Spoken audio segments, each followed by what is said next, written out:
What's up, guys? Hope you're doing well, enjoying your Thanksgiving week. Today, I've got a bit of a fun video for you. Today, we'll be going over 4 fighters with Dana White privilege. For those of you that don't know, Dana White privilege is essentially when the UFC and Baldy himself exhibit favoritism towards a specific fighter. This could be they allow them to get away with breaking certain rules, they get favorable positions within the rankings, they get title shots they otherwise don't deserve, they get placement on certain cards that they shouldn't get, etc. I originally had 5 fighters for this list, the fifth being Cyril Gahn, but then after digging through some of his fights and remembering the context of the fights at the time, I realized that he doesn't necessarily deserve to be on this list, as his 3 title shots undisputed and his 1 interim title shot, they were all fair given the current rankings of the heavyweight at the time. So without dragging things on any further, let's get into it. First up, we have Sean O'Malley. Now, when I posted my poll asking which fighter had the most Dana White privilege, I didn't expect O'Malley to win, let alone win by as much as he did, but I definitely understand why you guys think so. I mean, he took the belt from Aljamain Sterling, got a layup title defense against Chito Vera, lost dominantly to Merab, right? Very dominant performance by Merab, decisive win.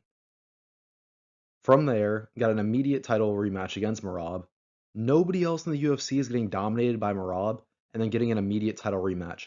Umar put up a way better showing against Merab than O'Malley did in his first and second fight. Just beat Batista, and people still don't think he gets another title shot against Merab. Sandhagen just got dominated by Merab.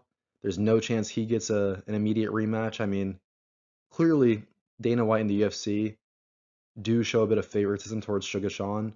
And I think the reason they do so is because there are plenty of fan bases within the UFC. Sean O'Malley kind of fits into that like chill stoner, Nate Diaz, Nelk Boys kind of niche. And Dana wants to capitalize on the large fan base that O'Malley has. So he wants to keep putting him forward and giving him favorable fights because he brings a lot of viewers. I mean, as long as the UFC, which they'll only do it for another month, but as long as they stick with the pay-per-view model, fighters that bring in views will get they will get unfair treatment relative to fighters that are not favored but put in just as much or more work. O'Malley also wants to fight Sandhagen at the White House. Now, of all the matchups to make, Jones versus Pereira, Islam versus Ilya, Adesanya versus Strickland, Holloway versus Oliveira, etc., this is one fight that I do want to see, but I don't think holds a candle to either of the rest or any of the rest of the fights. Yet, I think this is one of the most likely fights to happen just because of who O'Malley is and how much the UFC favors him. Next up, Jonjones. I really don't even need to get into this one. I mean, we've all seen the memes of John and Dana. We know what people say and we know why they say it. And everything they do say is valid. I mean, nobody in the UFC currently on the roster or in the past has gone away with half of what John has done. Not even McGregor himself. I mean, John's popped for PDs twice, cheated constantly, right? The eye pokes, the 12-6 elbow, which is legal now. Constant run-ins with the law. He What else? He left the UFC, waited until Ngannou left, came back and got an immediate title shot at heavyweight after beating Cyril in a good win. I'll give him that. And fair win, good win, dominant showing. After that, got an immediate, or sorry, not immediate. He got a layup title defense against Stipe Miocic when he should have fought Aspinall, who was the interim champion. Ducked Aspinall, said he would fight him for 30 million. The UFC was willing to give John 30 million allegedly. I don't know if that's true or not, but Joe Rogan and other sources say it's true. I mean, who else is the UFC giving $30 million to? It's on top of everything he's already done. Willing to give John 30 million, didn't fight Aspinall. I guess he thought he was calling their bluff. I mean, Jon Jones has gotten away with more than anybody else in UFC history, and nobody knows why. I mean, what kind of dirt does John have on Dana to where he can do the things he does and keep getting away with it? I mean, this John alone can get his own video on Dana White privilege. Third on the list, we have Mackenzie Dern. Now, the argument for Dern isn't as strong as it is for O'Malley or Jones, but it's still strong nonetheless. I mean, prior to her title victory against Jandiroba, she was 4-4. She was she lost to Andrade and Lemos, who are ranked 5th and 9th in the division. Just before beating Jandiroba, she had a win over Rebus, who is currently ranked 11th in the division. So why did she get a title shot? I mean, there's no other division in the UFC, male or female, where somebody can go 3-3 or 4-4. I mean, both are the case if you look at her win-loss record. 2 wins, 2 losses, a win, a loss, win, a loss.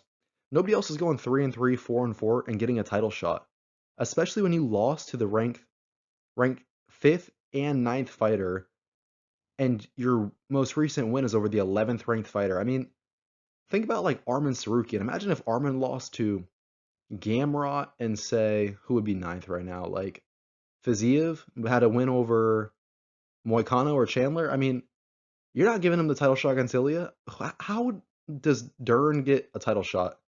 The obvious answer is she's attractive, right? I mean, Dana White and the UFC, they want a decent looking female champion so that viewership comes in. But next month, a month and a half from now, when we switch over to Paramount, pay-per-views don't matter anymore. So how did Dern get a title shot? Last on the list, and hear me out, is Islammakhachev. Now I know some of you are thinking Islam does not have Dana White privilege, and I disagree, even though he is my favorite fighter. And I don't think it's undeserved, though. I think Islam deserves the Dana White privilege. So, after beating Oliveira for the belt, which he did not have the hardest road to the title. I mean, he beat Hooker, beat Green. Can't really think of any other notable names at the time to get to the title shot. But nonetheless, beat Oliveira, right? Got the belt.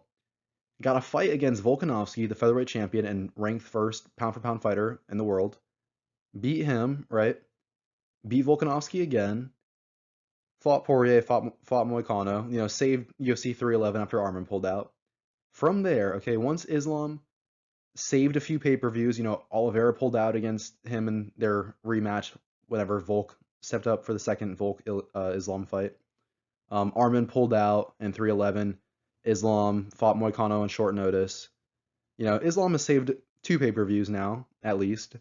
He has a huge fan base. I mean, he has the largest Instagram following of every UFC fighter, I believe. If I'm not mistaken, he has more fighters than any other active UFC fighter. Um, he's hilarious. I mean, all of his interviews do numbers. I mean, Islam is one of the funniest people on the planet right now. Has a huge following in not just America, but Russia, of course, Dagestan, and the entire Muslim world. I mean, which transcends borders. Islam, he brings in views, and when you have a pay-per-view model, that's extremely important. So because Islam brings in so many viewers, and he has saved 2 major pay-per-views, Dana gives him some, you scratch my back, I scratch yours. So because of that, as soon as Bilal lost the belt to JDM, Islam got his dream, his chance to, fight for his dream. He got the fight in Madison Square Garden, moved up to welterweight, fought for the belt immediately. I truly believe. Oh, and both of these pictures, by the way, on the right are from West Till Death, their Instagram page. I follow them. Dope page. Check them out. I truly believe that if if Islam says he wants to fight Usman, the UFC will give it to him because they want Islam to fight Ilya next summer at the White House. They know that Islam versus Ilya is the biggest fight since Khabib versus McGregor, and they know the money from that will be insane.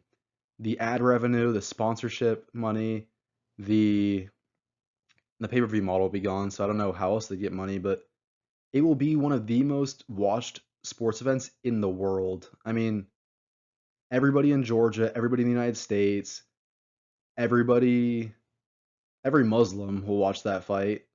This will be one of the largest events in sports history.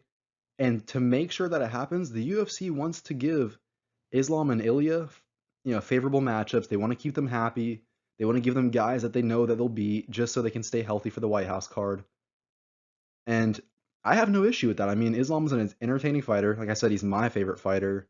Um, I want to see him fight Ilya, and the only way that happens is if Islam and Ilya are both champions come next June, whenever the White House card takes place. So don't be surprised if they give these guys, cakewalk fights, or not necessarily cakewalks, no disrespect to Usman, but fighters that we all expect Islam and Ilya to beat. With that being said, let me know what you guys think. Like, comment, share, subscribe. Let me know any video ideas. Let me know any fighters that you want to see in a part 2, and I'll catch you in the next one.